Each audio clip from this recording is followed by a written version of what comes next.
Hello guys, with just a quick one from us on winterising our van Florrie. It's now middle of December, it's about 6th or 7th of December. We haven't had too many frosts, but what we do, we have the van in storage, and Sue's going to talk you around what she does with the cupboards and all that stuff. Are you going to hold... This is Sue. Hello Sue. Are you going to hold the camera? Oh, I can do, you got it. Yeah.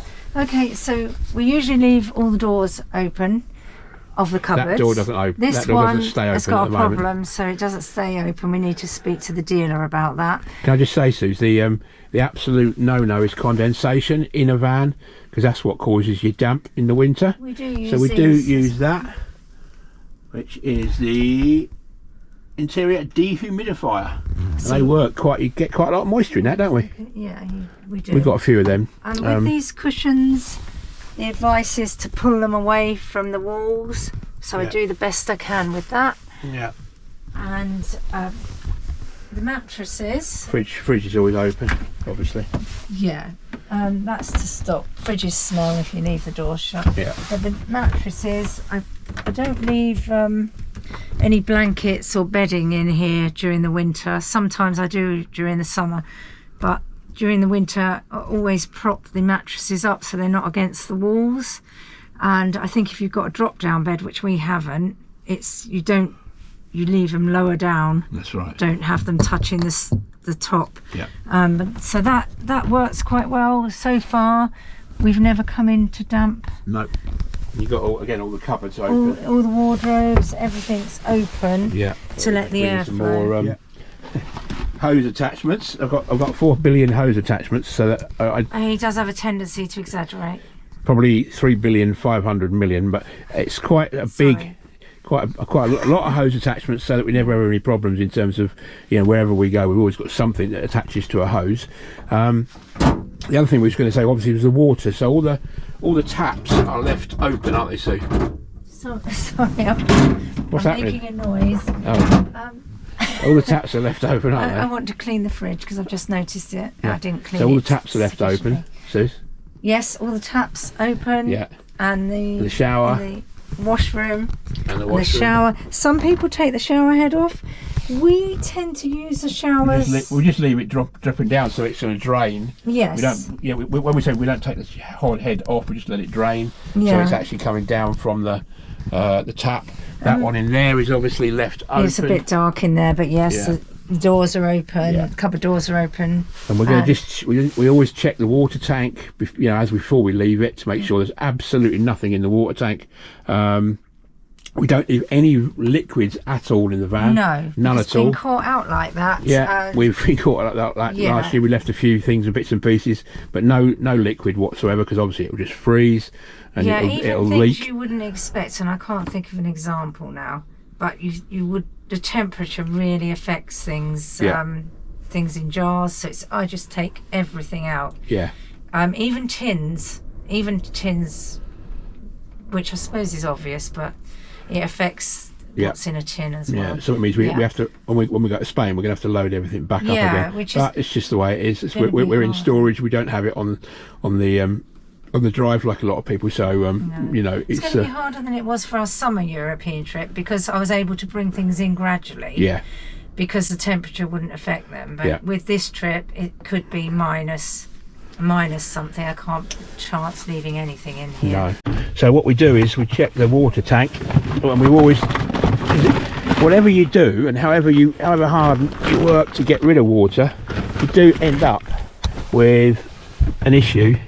You do always have a residue of water in the van, and it's just trying to minimise it as much as you can. Have a look in there. You can see a few drops of water.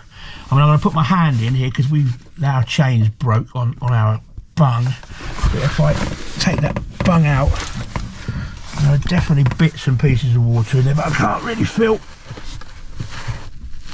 It's just little tiny bits of water in there. It's just a case of having a bit of a sponge or something, just to get the wrist and make sure it's obviously clean, because this is your water tank. I have got clean hands. But yeah, you can see just a little bit of water still left in there. I don't think that's going to be a major issue, Suze. I think it's going to be fine. And obviously your boiler tap valve release, which is under there, which I can show you from outside. That obviously needs to be open. So what we tend to do is we tend to leave everything open the last campsite we leave, so that although we've actually emptied everything out, we can actually, anything else will be disappearing as we journey. So that's what we do with the water. Hello guys, we're going to do a bit of an experiment, and I'll show you what I feel, what this is saying that the battery condition is. 12.1 vehicle, which is not great, so we need to give that a bit of a boost. 12.5 on the leisure. So what I'm going to do, I've just plugged in my, I'll show you here,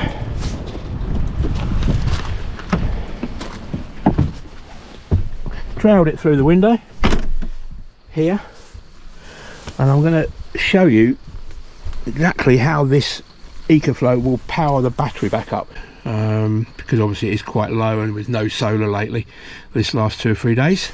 So let's plug it in. So I've got my 240 volt plug. Hopefully you can see what's happening here. Plugging that into the EcoFlow, that's it, and then plugging my electric hookup socket into that. Just give me a second. This is what I'm doing. So can you see it? Can you see it? Yeah. So yes, I'm just plugging that in there. So theoretically we now have electric hookup. Thank you. So if I put the EcoFlow on, we'll show you what's actually happening. Did you have electric hookup before you switched it on? What do you mean? Well, you said you got electric hookup, but you wouldn't, would you, until you switched it on? No, sorry, that's right. Yeah. So let's just switch that. You can see it's 99%. I've got to just press this button here. Do you want some help? No, I've done it. Yeah. Let's have a quick look. Sorry. This has come on. Right. What else? The trimmer's come on. Shall I switch it off? Yeah, trimmer's come on because it thinks we're on electric hookup, you see. Shall I switch it off? So actually, if you look at that, there's very little output. Yeah, switch it off, Bob, thank you.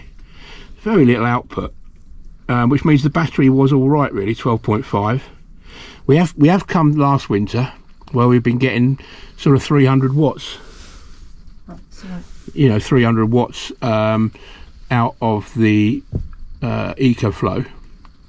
But literally, you can see that the battery's actually in quite good condition. The leisure battery, that is. So actually, we didn't need to do it.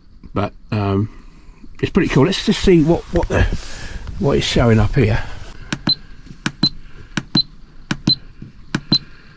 12.2 vehicle. It's gone up by 0.1 already. 14.3 on the leisure. So you can see that's pretty cool, isn't it? You can see that it's actually now thinking it's on electric hookup, which is great. I'm going to go and turn the engine on and turn the engine over a bit just to see what that does from a battery as well. Yeah, so just for the avoidance of doubt, I'm going to unplug this before I put the engine on. You're not supposed to really have the engine on when you've got the electric hookup in. I'm pleased with that. Yeah. I'm pleased how that's actually very, you know, it proves that the health of the leisure battery is pretty good. But obviously the vehicle battery looks a bit low. We haven't been out for 2 weeks. No, so we'll give that a boost. We'll give that a boost now. The final thing on your water is you've got to be absolutely sure that that is up and not down, because that's ensuring that any spare water will have drained away. If that's down, you've got water in your pipes and you're going to freeze up. Plus, the final thing was I did lag all the pipes, lag all the grey waste pipe coming out. I showed you on another video, and I'll just put that up now. Hello guys, hope you can see me. I am doing one of my winter jobs. This is the grey waste pipe that I put on in about July when our old one fell off. The premium one fell off. When it fell off, it got knocked off because it was too low. So I put this one on, which is a combination of collapsed pipes, very cheap, and Heath Robinson probably, but it's worked ever since July. But the problem is, like the premium one, you will need to lag it for winter if you're going out in winter, which we do. because obviously if you're getting water in the pipes it will freeze, and that'll be the end of that. So yeah, I'm going to try and lag the pipes using this material, and I'm actually going to put some waterproof, this is very sticky stuff, waterproof tape I've got, and I'm going to stick the lagging material on with the waterproof tape and see if it lasts through the winter. But it's a job you do need to do if you are going to use your motorhome in winter. Last winter, as our first time out, we got to a -7 in the Lake District when we were out, and the problem we had was this bit here I'm pointing at, which is the exit point of the grey waste tank.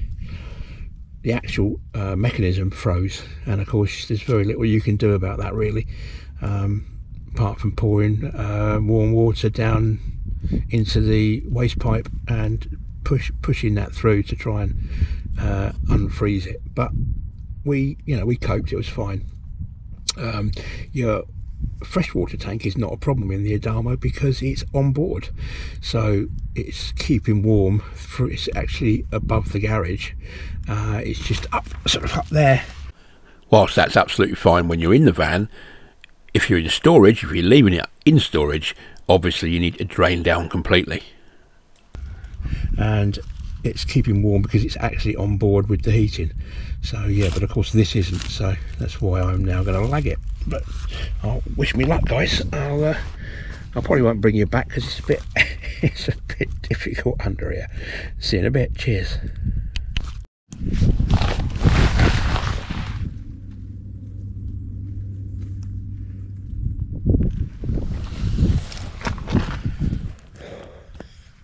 What job.